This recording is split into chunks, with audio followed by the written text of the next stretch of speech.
After nearly 10 years, Stranger Things has finally come to an end, and just like that, it feels like my childhood is officially over. I grew up with this show. I've been watching it since I was 12 years old, and it feels like I grew up with these characters. And so it was a very bittersweet feeling watching the credits roll for the final time. But in this video, I'm just going to have a laid back discussion talking about the finale and whether or not it sticks the landing. It's not going to be super highly edited or scripted. I'm just going to sort of ramble off my thoughts and give you guys my opinions while I was watching the show and after sitting with it for about a day. There's been a lot of talk online about the finale, both fans who hated it and absolutely loved it all the same. And it's almost impossible to satisfy 100% of the fan base when it comes to a show this big. Everybody builds up speculation, everybody has their own theories that they hope comes true. I tried my best to go into the finale with zero expectations. I really just wanted it to have a satisfying conclusion.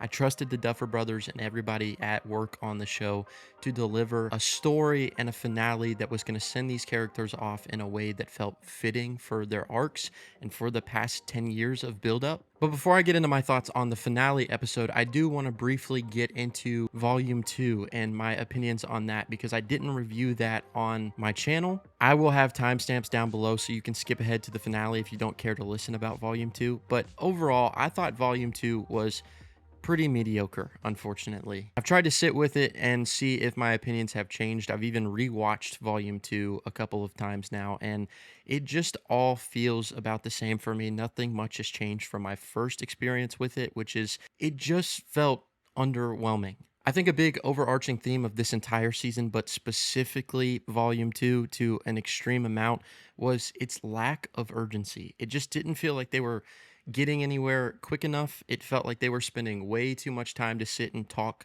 give exposition heavy dialogue dumps, and just focus on things that didn't really seem like it mattered or move the needle forward in a interesting way or an impactful way for the overarching story. Now, just like with Volume 1, there were things that didn't work, there were also things that really did work for me. Even some of the issues I had with Volume 1 kind of sorted itself out in Volume 2, specifically Dustin and Steve's relationship. We see them brawl it out and eventually come to terms with everything, and they confess their love and appreciation for each other as friends and almost like brothers. I think everything with Nancy and Jonathan when they're locked in that room and they sort of confess their feelings and how things just haven't been right with them in their relationship and they thought that it was the best thing to move forward. You have the unproposal scene where Jonathan pulls out the ring and he asks Nancy not to marry him. They kind of accept the fact that they might care for each other deeply, but that doesn't necessarily mean they have to end up together.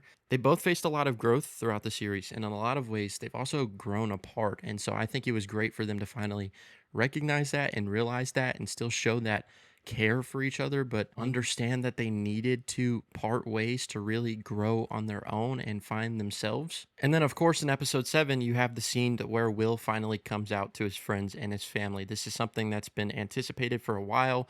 We kind of saw it coming. We've known Will was this way for a very long time. It's just never been directly stated. So it wasn't a surprise to me. It didn't bother me by any means. I know there are a lot of people who are really bashing the series because of that scene, even though if you've been watching it for the past few years, you knew that it was coming eventually.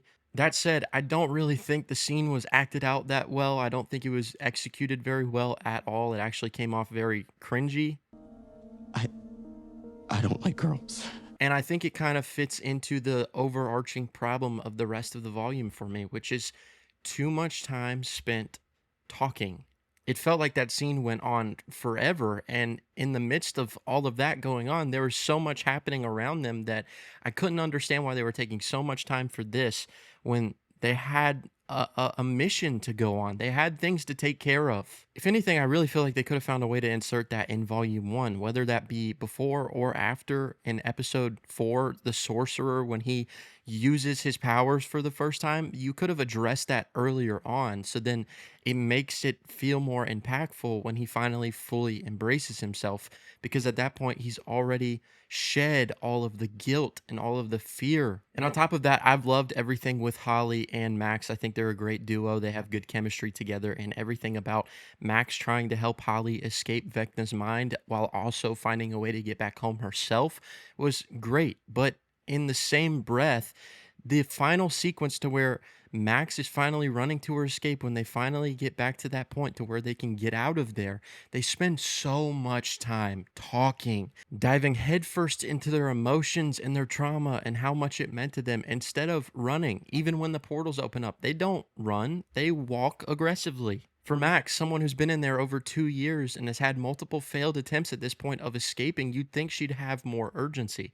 Again, we get back to the urgency thing. This entire season felt like it had a lack of urgency. There's memes online that have been posted about Max and Holly should have started a podcast in the Upside Down because that's what it felt like. You also have the confrontation with Kali and Elle, where Kali pretty much tells Elle that the only way they're going to get out of this is if they both sacrifice themselves, which plays a bigger part in the finale, of course. Then there's also the reveal of all of the pregnant women being infected with Kali's blood to try to reproduce her powers in new children because the military is trying to revamp Dr. Brenner's plan. That does bring me to another issue I had with the volume and also the season as a whole, which is Linda Hamilton is one of the most wasted characters I've seen in a television show of this magnitude.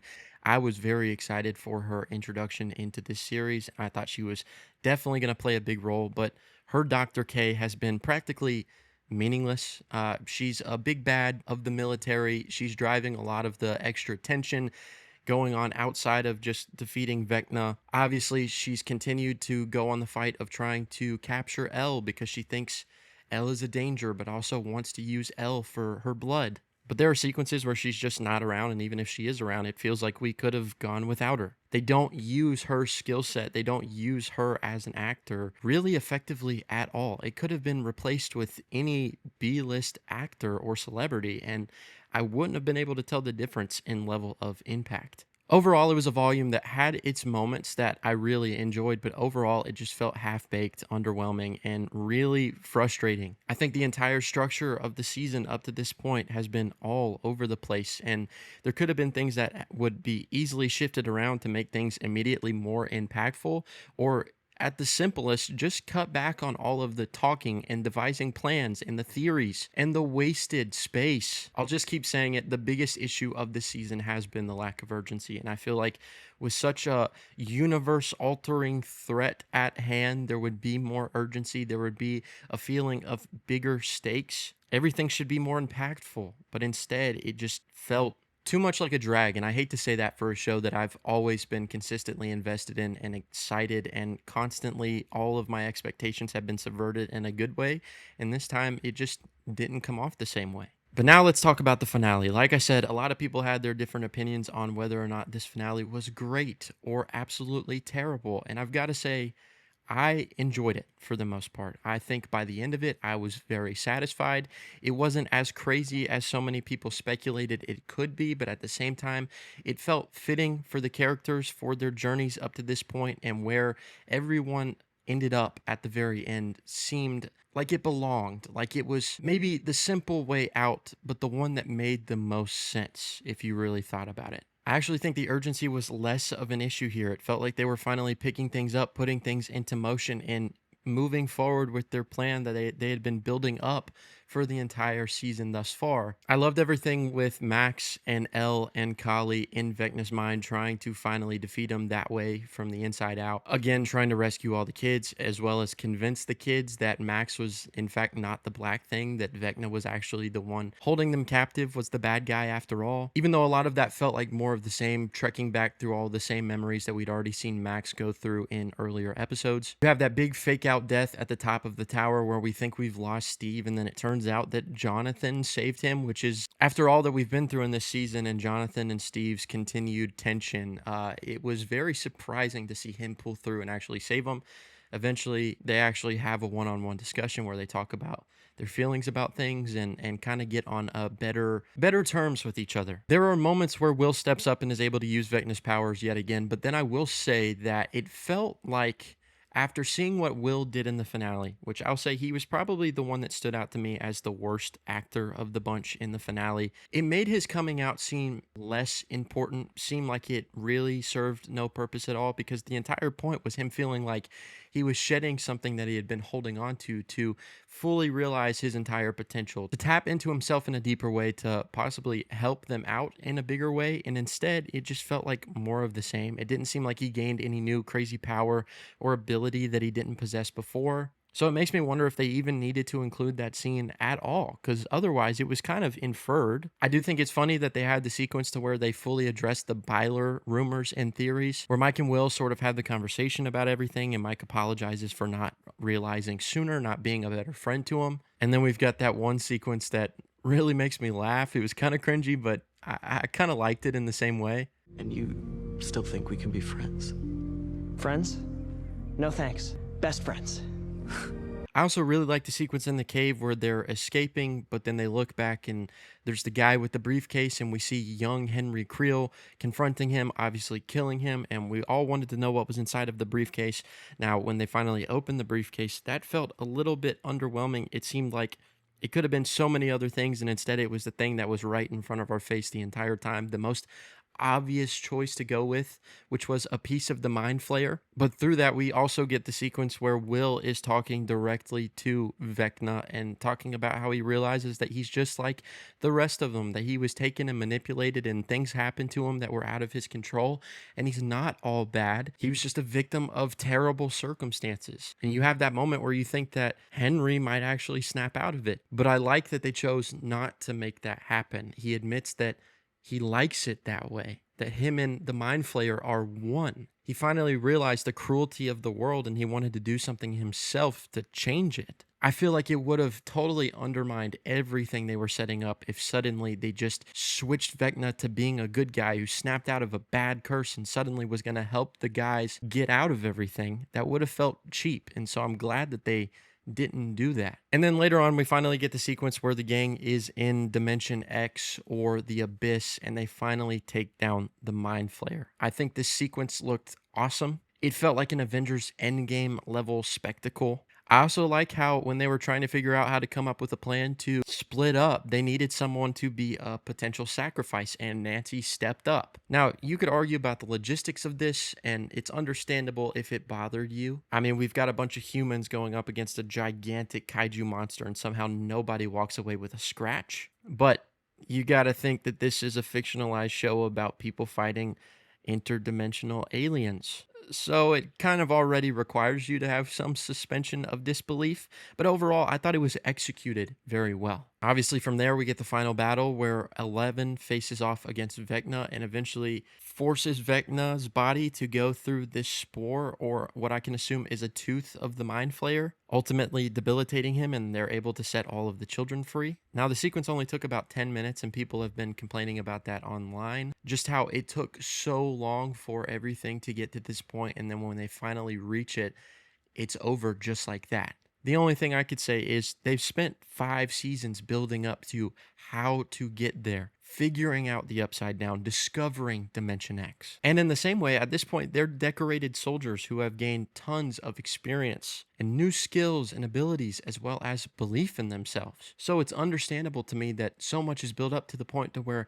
when they finally get to where they need to be, they know exactly how to take care of business. The only thing I cared about was that it was enjoyable and well executed, and the characters all got moments to shine, and I feel like they did here. And the icing on the cake was Vecna waking up for a second and Joyce taking it upon herself to chop his head off and end him for good.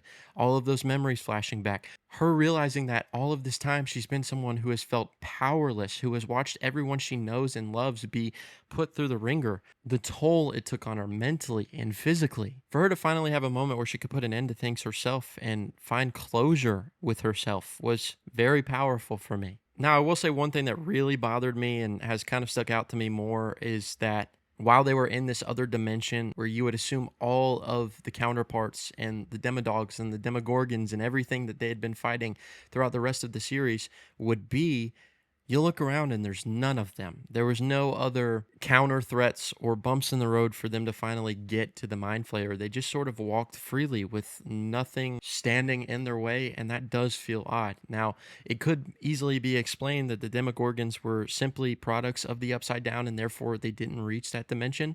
If that was made clear, I would understand it, but it wasn't, and therefore it does stick out like a sore thumb that they are walking around in this barren desert, and the only thing that stands in their way is the Mind Flayer and Vecna right in front of them. Again, suspension of disbelief. I've tried to have a lot of it.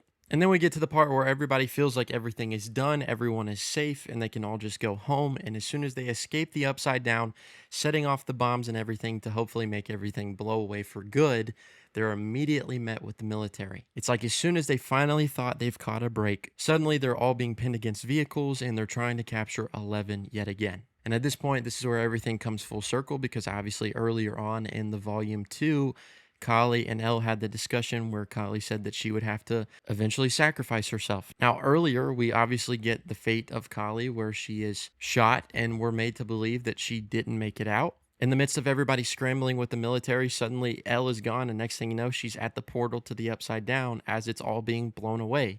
And the perception is that she's dead. She gets taken along with it. She sacrifices herself. You have that heartbreaking encounter where Elle taps into Mike's mind and she's explaining to him exactly what's going to happen and telling him to let everybody else know why she did it and how much they meant to her. And it was really emotional. But is she really gone? From there, it jumps to 18 months later, and we get the epilogue of the series. And I thought by far this was the moment that fully made the entire season for me, and the rest of the episode thus far, even the parts that didn't amount to much for me. We see all the kids over a year later, and suddenly they're ready to graduate. Everybody's at a different stage in their life. Max and Lucas finally get together, which was awesome to see. We see Hopper stepping up as the father figure, taking family photos with Will on graduation day. But then we find out that Mike isn't home, and then Hopper has to go to find him, and he finds him in the middle of the town, and they have a discussion where Hopper's pretty much telling him that there's two roads that you can take, that he understands it's hard, but you can either sit around and be sorry for yourself and never move forward, or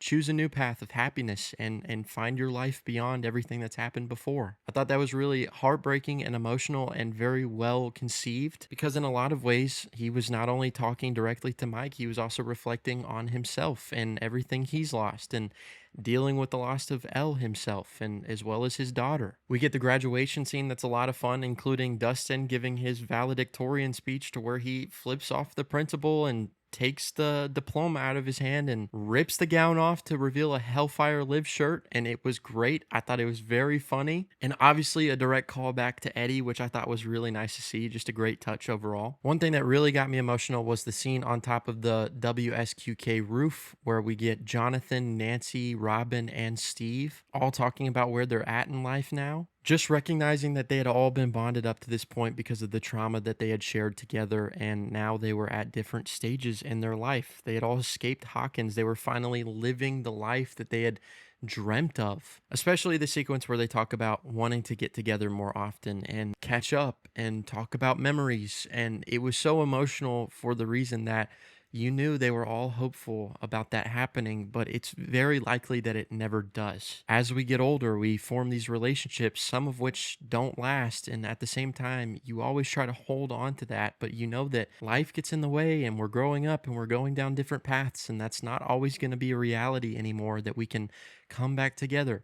Some friends that we have that we're really close with for a time eventually become strangers again. I really think a part of them knew that all the stuff they were saying would probably never actually happen, but in a way it brought them comfort. We finally get the sequence to where Hopper gets to take Joyce to Enzo's and they have a very romantic dinner to which Hopper ends up proposing to Joyce. Seeing them share that dance felt like everything they had been waiting for the entire series, something that they both really deserved. Joyce deserved to be loved by somebody that genuinely cared for her, and at the same time, Hopper finally got the girl that he's been crushing on since high school. But what really broke me is the final scene in the basement of Mike's house to where they have one more D&D campaign, referencing back to the very first episode where it all started. And then it gets to this point where Mike talks about every character and how he imagines they will be in the future. And it just really, it pulled at the heartstrings. It made me emotional. It was the final moment that I realized that this was actually over. I mean, when he's describing everything, you actually look over at Max, and before he actually gets into anything super emotional, you can see her tearing up. And I don't know if that was a moment written for the character, if that was actually the cast getting super emotional, because they also realized